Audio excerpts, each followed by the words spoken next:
Well, hello, everybody. It is Friday. It is May the 15th, the middle of the month. Y'all, can you believe it? It is May 15th, 2026. I am glad that you are here with me. I am glad to be here with you briefly. I hope that you all have been enjoying your week. You enjoyed your day so far and will continue to enjoy your day because we still have some time in this day. Even though it is 7 p.m. Eastern Standard Time, we still got time left. It's about what, 5 hours until midnight, until Saturday. So we still got time to even still have good moments in our day. I hope that you have overcome anything that's been coming over you or trying to come over you, because that's what we do. Any struggles or any challenges you have is just a reminder that you're more than a conqueror. And also that God is going to be with you through it because you're not in it by yourself. So it will not last. I literally said yesterday on a reel, I titled it Roller Coaster because, like when you go on a roller coaster, sometimes depending upon what it is, most of them can start with the incline where you're going up and then it's a sudden drop or curve and drop. And then you're going on these twists and turns and you might go up again, down again. You're going up and down. And eventually you get to the end of the ride. And even if it was scary, if you were nervous, if you had butterflies, if you were excited, sometimes you finally get to the end point, and sometimes that's what life is like for us. And you might feel a relief. You might feel excited. You might want to do it again. Who knows?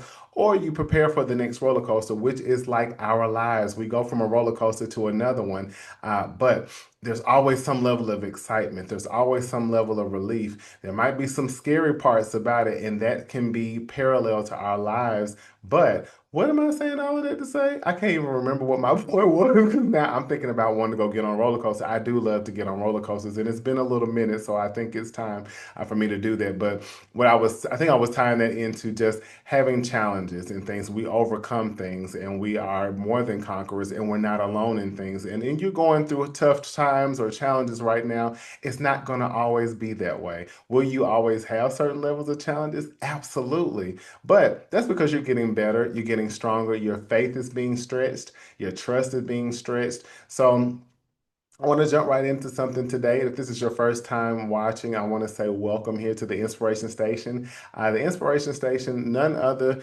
than me being the CEO, your Chief Encouragement Officer, Joshua Lennox. We're going through some transitions right now, but transitions are good because that means that you're not remaining in the same place. You're going to a better place. Things are getting better for you. And sometimes you might feel like things are going backwards, but it's actually just propelling you. Sometimes I love the illustration of a bow and arrow when you are feeling like you're being pulled back. But only to the further you're being pulled back, the further that you're gonna go. And that's where we are kind of right now, but things are great. Just as much as I'm pretty sure a majority of the people who are watching this in your life right now, there are some things that you just feel like you're being pulled back in or pulled back from, but it's only because you're going to be launched further than what you've been doing before. So do not be weary in well doing because things are turning around for your good. So I want to talk briefly to you guys about one quick subject matter or title, I'll say rather, called For You, I Will. For You, I Will. And I'm saying it that way with a question mark.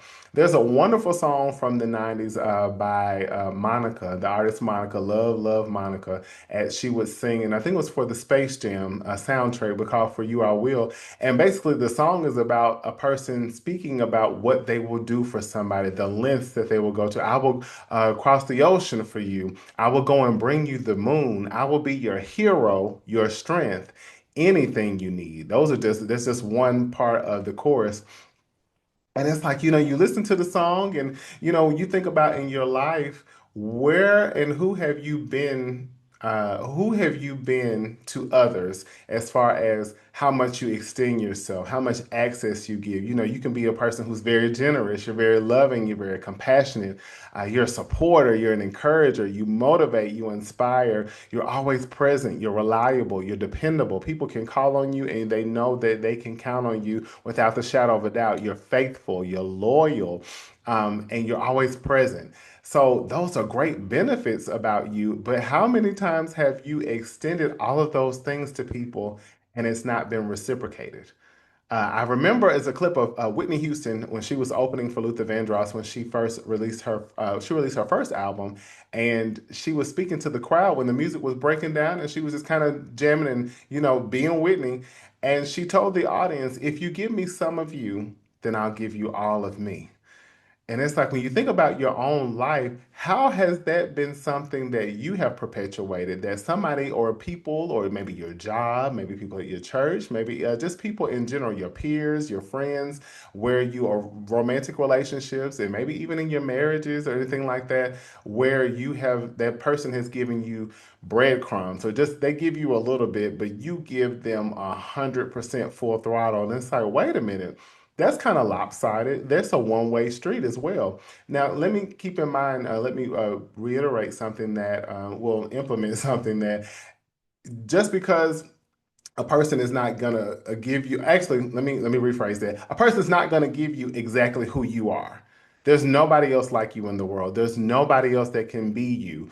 But there should be reciprocation in effort. The effort might look different based on dynamic, but it should be a two-way street. There should not just be this one way where I'm giving, giving, giving, giving, and you're not bringing anything back to me or returning anything back for my life, pouring back into me just as much as I'm pouring into you, even if it looks different.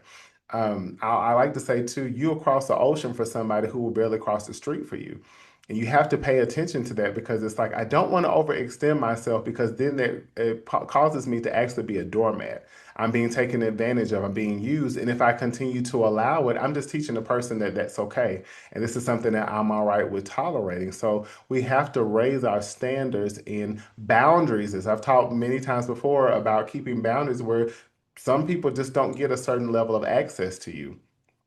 It doesn't need to be anything that actually is changed about who you are, the core of who you are. All of the things that I listed just a minute ago, that's who you are. But everybody does not deserve to have that. Everybody does not deserve to have the keys or the access to those things that you give. Think about you have benefits in you. You are very much so beneficial to any person who crosses your path. And because of that, think about a job. You don't get benefits the first day. Some jobs do. I don't think now anybody probably gets benefits immediately, but majority of jobs you have to work, a certain probationary period, 90 days before you get benefits. Sometimes it's 30 days, 30, 60, or 90, mainly 90, because these people need to say, before we invest all of this stuff in you, we need to see how your work ethic is. Can we trust that you're going to be punctual, that you're going to do your job, that you're going to show up on time, that you're going to do what we're paying you to do. And then once we build that credit or rapport or bond and alliance with you, and we know that we're trusting that you're going to be here and you're invested, we're going to invest too. And now you get all these benefits. So that's the same thing with you. And it might not be 90 days for you, it might be a year before you start opening up fully and fully investing in somebody or in something, in a community, in a job, in a career, in a relationship, in your investing fully in your family, into certain friendships, investing into a business.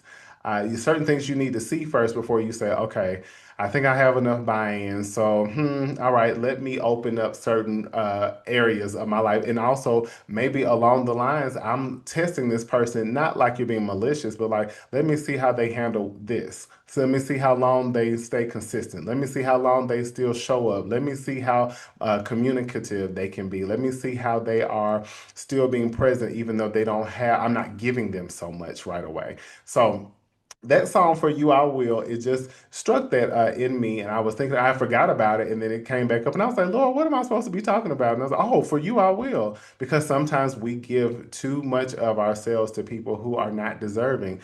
And also heard someone say, I was talking to a client yesterday, and I was kind of talking to her about something along the lines of what I'm speaking to you all about. And she was like, well, the Bible says to love thy neighbor as thyself. I said, it didn't say that we have to be a doormat. And I was like, yeah, love your neighbor as yourself. That does not mean that I have to open all of my life to somebody immediately either. I can treat them with kindness. I can be consistent. I can be reliable. I can be, generous, but that doesn't mean that I give 100% right out the gate. Y'all see what I'm saying? So, what I want to also say about the guilt sometimes that comes with this is only because a person is used to their worth or value being tied to what they can offer, what they can give. So it's like, okay, I'm gonna give everything I got, and I hope that you stay around. So that's abandonment, that's rejection, that's neglect speaking. I'm gonna give everything I got because I want you to stay in my life. I want you to be beside me. I want you to. I don't want you to leave me. I don't want to disappoint you. I don't want to let you down. So I'll give you everything that I have in hopes that you stay, even if you just give me just a little bit. A little dab will do ya? No, it won't. No, it won't. You're too valuable to accept crumbs from anybody or anything. You are deserving of the reciprocation that comes with who you are. So that's all I really want to say tonight. And you, again, I told y'all this is going to be a little different. This is going to be a little brief. There's going to be some brevity here. But one thing I want to drive home is just be aware of how much you are extending to people, how much you're giving. And again, there's nothing wrong with the person that you are being generous, giving, loving, compassionate, all the things that I listed. But that does not mean that everyone gets 100% of that or that they have access to that unless there's been some level of a building of a foundation or trust or reciprocation where you know that this is a person or an entity that is safe to do so. So I love y'all. I hope that you all have an amazing Friday and also have a great weekend because it is upon us. It's here and we cannot run away from it. So please share this. As I said, the metrics and things have changed and the numbers have dropped significantly, but we are going to keep pressing forward. That's nothing but motivation as to switch up some things, change some things around, and just get this out a little bit differently for right now. This is temporary. So y'all stick it out with me. And again, always reflect in your lives and think about how pivots and changes might not look how you want them to look immediately or initially, but you keep on doing what you're doing, stay consistent, and just figure out like, okay, well, what's next? How do I move next? How do I change my shoes with this or change clothes with this? What do I need to see? How do I need to see this differently or move differently? Or what's the new strategy? So all is well for me and all is well for you all. Again, for you, I will. Will I? Will I do so much for this person or will I meet them how they meet me? So I love y'all. I will see y'all again next Friday. It might look a little different. So just stay tuned. Y'all stick with me. And I will see you next Friday, 7 p.m. Eastern Standard Time, 6 p.m. Central Standard Time, 5 p.m. Mountain Time, 4 p.m. Pacific Standard Time. International family, we'll definitely see y'all whenever y'all want to see it because y'all time zones are different. You know them all. I just know a few. So love y'all. Know that you need to spread as much love as possible as you can because we need the unity, and that starts with you. And it could just be how you show up, how you smile, how you speak to people, how you treat people. That's more than enough. And you've always been great. You're just getting better, and you are starting to embrace it in a way that you never thought you would. So I love y'all. Please share, please subscribe, and all that good stuff. And I'll see y'all next Friday, right? All right. Bye. The 22nd. See y'all. Bye.